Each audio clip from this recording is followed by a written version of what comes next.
ഓടിക്കൊണ്ടിരുന്ന ട്രെയിനിലെ AC കോച്ചിൽ നിന്നും ചാടി രക്ഷപ്പെടാൻ ശ്രമിച്ച മോഷ്ടാവിനെ സിനിമാ സ്റ്റൈലിൽ പിന്തുടർന്ന് പിടികൂടി പോലീസ്. മധ്യപ്രദേശിലെ സിഹോറ റെയിൽവേ സ്റ്റേഷന് സമീപത്താണ് സംഭവം. സംശയാസ്പദമായി ട്രെയിനിൽ നിന്നും അതിവേഗത്തിൽ ഇറങ്ങിയ യുവാവിനെ റെയിൽവേ പോലീസ് പിന്തുടർന്നു. പിന്നാലെ ഇയാൾ സമീപത്തെ താമരക്കുളത്തിലേക്ക് ചാടി ഒളിച്ചു എന്നാണ് വിവരം. തുടർന്ന് നടത്തിയ തെരച്ചിലിൽ കുളത്തിനിടയിൽ ഒളിച്ചിരുന്ന ഇയാളെ ഏകദേശം 5 മണിക്കൂറിന് ശേഷം പിടികൂടുകയായിരുന്നു.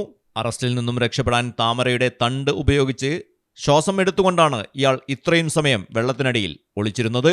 പുല്ലും മാലിന്യവും നിറഞ്ഞ കുളമായതിനാൽ പോലീസിന് ഇയാളെ കണ്ടെത്താൻ ഏറെ ബുദ്ധിമുട്ട് നേരിട്ടു. ഉത്തർപ്രദേശിലെ ബിജ്നോർ സ്വദേശിയായ ഹർവീന്ദർ സിംഗ് എന്നയാളാണ് പിടിയിലായത്. ട്രെയിനുകളിലെ AC കോച്ചുകളിൽ യാത്ര ചെയ്യുന്ന സ്ത്രീകളെ ലക്ഷ്യമിട്ട് മോഷണം നടത്തുന്ന ഇയാൾ റെയിൽവേ പോലീസിന്റെ പിടികിട്ടാപ്പുള്ളികളിൽ ഒരാളാണെന്ന് പോലീസ് വ്യക്തമാക്കി.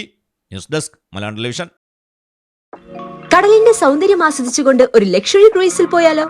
മിനാർ ക്രൂയിസ് കൊച്ചിൻ. എല്ലാവിധ സുരക്ഷാ മാനദണ്ഡത്തോടു കൂടിയുള്ള ഒരു ആഡംബര യാത്ര, അതും കൊച്ചിയിൽ. യാത്രയ്ക്കൊപ്പം ഭക്ഷണവും വിനോദ പരിപാടികളും, business meetings, family gathering, birthday parties, college trips, അങ്ങനെ പലവിധ ഗ്രൂപ്പ് ആക്ടിവിറ്റീസിനും പ്രത്യേക പാക്കേജുകൾ.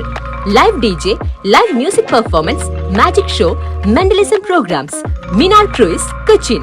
ഫോൺ 8089 021 666 7034 191 993.